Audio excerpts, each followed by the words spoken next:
Nadhani mpaka sasa nimegongelea nondo za kutosha kwenye vichwa vyenu.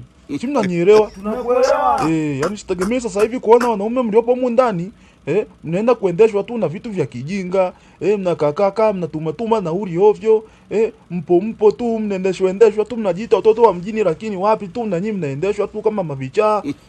Kwa mpaka sasa hivi nina imani hata kama mkitoka humu mnaenda kule mnakuwa mawakala wengine, unakamata moja mawili watatu, unashauri, unamleta, mpaka maisha yanaenda, tunakuwa wengi nini, tunabadilisha maisha yetu na maisha yanaenda. Si mnanipata hapo?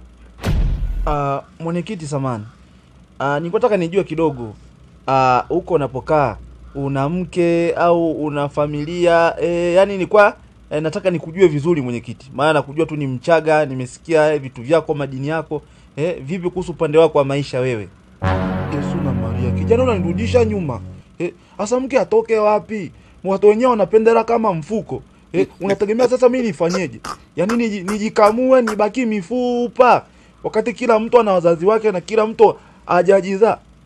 Mimi sina mke kama nilivyosema, na kama nyumba ya urisi ya babu yangu, na kila kitu cha urisi. Sijajenga, sijafanyeje, mimi nakula tu maisha. Nachokipata mwenyewe nakula, sikipeleke chochote wala kwa toto la mtu. Sina nielewa. Kumbe ana mke. Huyu ndo mwenyekiti sasa. Hapa mwenyekiti tumepata.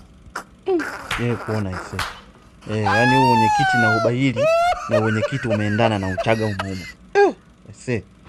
Mnashangaa nini eti? Iko ndo chuma cha Mjerumani. Mimi ndo naishi misingi yenyewe. Si mnanielewa? Ndio. Haya. Kingine ni kwamba kwa kweli dadi yenu naijua na mwanzo ni mzuri. Mwanzo ni nini? Mzuri. Sasa kwa sasa itabidi niwaache niende na mimi nikatafuta chochote kitu. Wakati huo na nyinyi mkienda mwe mawakala wazuri, mwende mnavuta moja moja, mnawashauri, mkikuta boya unalipiga maneno linavumbuka, linakaa sawa, mnaleta, tunajaa humu, tunaunda umoja wetu. Kwa sababu lengo la mimi kuwakusanya hapa ni nataka tuunde umoja wetu ambapo kitakuwa chama cha wanaume au umoja wa wanaume.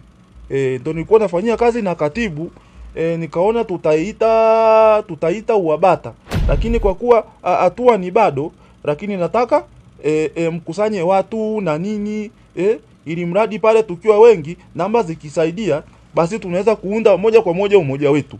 Si mnanielewa? Ndio. Basi nawatakia siku njema.